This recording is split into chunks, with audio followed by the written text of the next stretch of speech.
মানুষের আল্লাহ তাআলা দুনিয়ার জমিনের মাধ্যমে পরীক্ষার লাগা পাঠাইছে। ওলা নাবলুওয়ান্নাকুম আইয়ুকুম আহসানু আমালা। পরীক্ষা হলো দুনিয়ার জমিনের মাধ্যমে একটাই, কে দুনিয়া থাকতে গিয়া ভালো কাজ করতে পারে।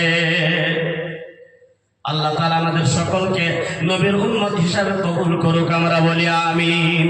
আল্লাহ তাআলা কোরআনের মাধ্যমে বলেন, সর্বশেষ একটা আমলের কথা বলি বন্ধুগণ, যা কিছু করেছেন অপরাধ করেছেন এখনো তো সময় আছে, জানা নাই কার কোন দিন দুনিয়া থেকে বিদায় হয়ে যাওয়ার সময় এসে যায়। আল্লাহ তাআলা পবিত্র কোরআনের মাধ্যমে বলেছেন, ইয়া আইয়ুহাল্লাযীনা আমানু তুবু ইলাল্লাহি তাওবাতান নাসুহা। আল্লাহ নবী বলেন, কুল্লু বানি আদম খাত্তাউন ওয়া খায়রুল খাত্তাইনা তাওয়াবুন। ভাই, যা অপরাধ হয়েছে বনি আদমের সন্তান সব গুনাহগার, একটু যদি আল্লাহর কাছে তওবা করতে পারি আমার মনে হয় আল্লাহ তাআলা এখনই মাফ করে দিবে। সুবহানাল্লাহ। কেমনে মাফ করবেন? একজন মানুষকে আল্লাহ তাআলা 300 বছর হায়াত দিয়েছিল, এই জমিনের মাধ্যমে 300 বছর বাঁচছে, কিন্তু আল্লাহকে মানছে না বন্ধুগণ, আল্লাহকে মানে নাই।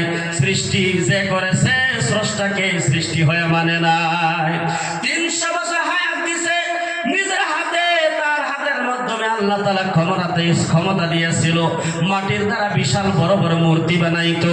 ওই মূর্তিগুলো সামনে রাইখা বন্ধুগণ ওই মূর্তির ইবাদত করত, নিজে বানাইতো আবার নিজে ইবাদত করত।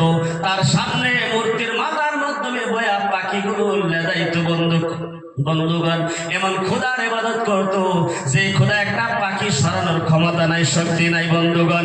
এরপরেও মানুষটা বুঝতে পারে নাই, মুরব্বী হয়ে গেছে, 300 বছর যখন শেষ হয়ে গেছে, কিতাবের মাধ্যমে লেখা মাত্র 3 দিন সময় বাকি আছে বন্ধুগণ।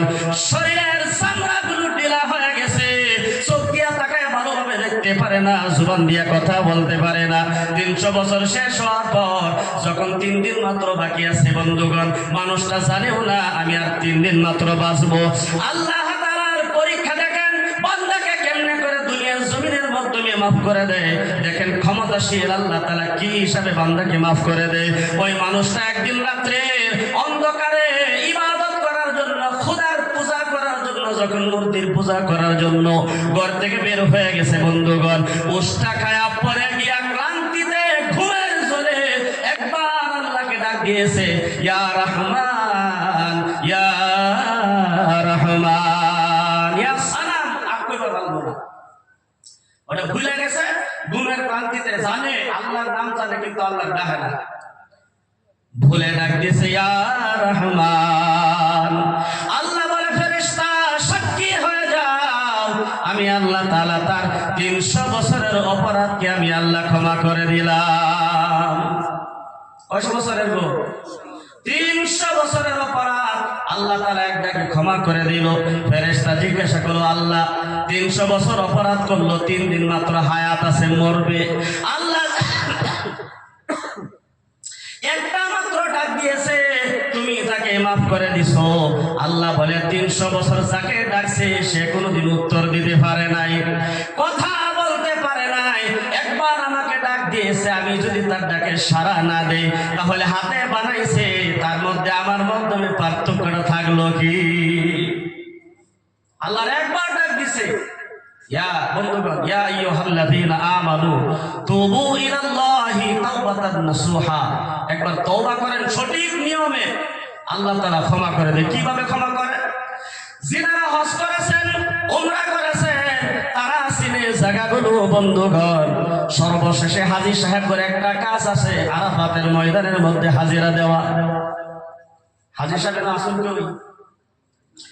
আরাফাতের জমিনে, আরাফাতের ময়দানে হাজিরা দেওয়া বন্ধুগণ। ওই সময়ের মধ্যে যদি হাজী সাহেবরা হসপিটালের মাধ্যমে এডমিট থাকে, পরিচারের মাধ্যমে বসায়া থাকে, ওই তারিখ মতনে আরাফাতের ময়দানে পৌঁছায় দেয়। তার কারণ হলো বন্ধুগণ, যেই সময় হাজী সাহেবরা আরাফাতের ময়দানে যখন হাজিরা দেয়, ওই জমিনের মাধ্যমে আল্লাহ তাআলা আদম আলাইহিস সালামকে মাফ করেছিল। হাজী সাহেবরা যখন ডাক দেয়, আল্লাহ গো, আমি আসামের কোণা থেকে এসেছি, বহুত অপরাধ আমার হয়েছে। আল্লাহ, আমি অমুক দেশের কোণা থেকে এসেছি, আমি লন্ডন থেকে এসেছি, আমেরিকা থেকে এসেছি। আল্লাহ, অনেক দূর সফর করে ওই জায়গার মধ্যে আমি হাজিরা দিয়েছি আল্লাহ। আল্লাহ শুনছি এই জায়গার মাধ্যমে তোমার কাছে ক্ষমা চাইলে বলে তুমি ক্ষমা করো।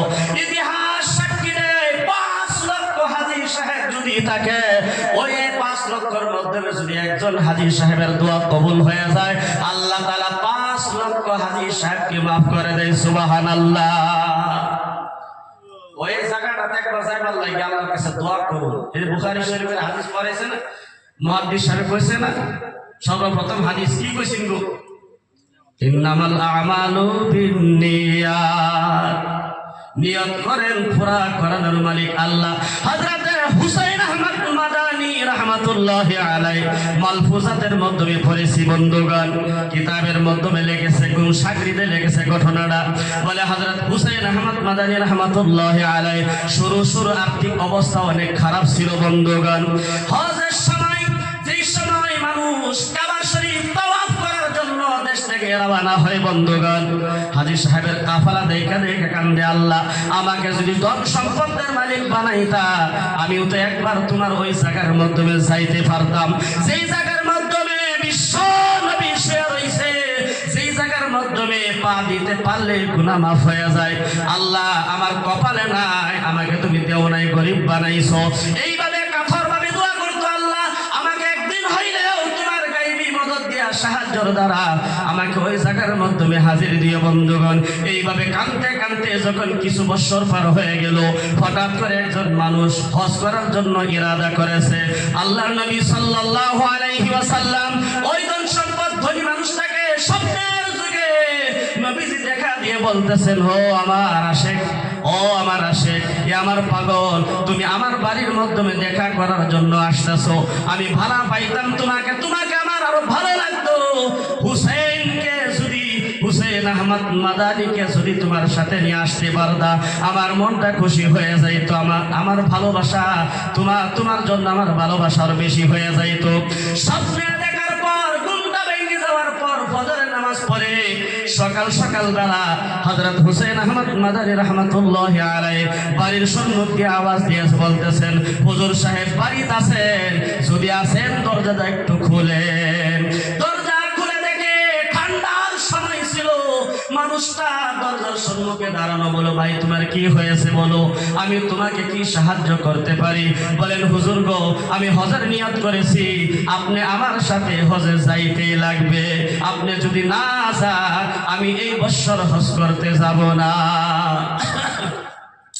আমার বন্ধুগণ, হযরত হুসাইন আহমদ মাদানী রাহমাতুল্লাহি আলাইহি 2 রাকাত নামাজ পড়ে সিজদার মাধ্যমে পড়ে গিয়ে বলতেছেন, আল্লাহ আমি তোমাকে ডাক দিয়েছিলাম, তুমি পারো মানুষকে ধন সম্পদ ছাড়া তোমার বাড়ি সফর করাইতে। টাকা পয়সা নাও থাকলে যদি আল্লাহ তাই সাউন্ড যা, ইন্নামাল আমালু বিন্নিয়াত। সমস্ত আমলের ধর্মদার কের উপরে গো? ভরসা নিয়তের উপরে।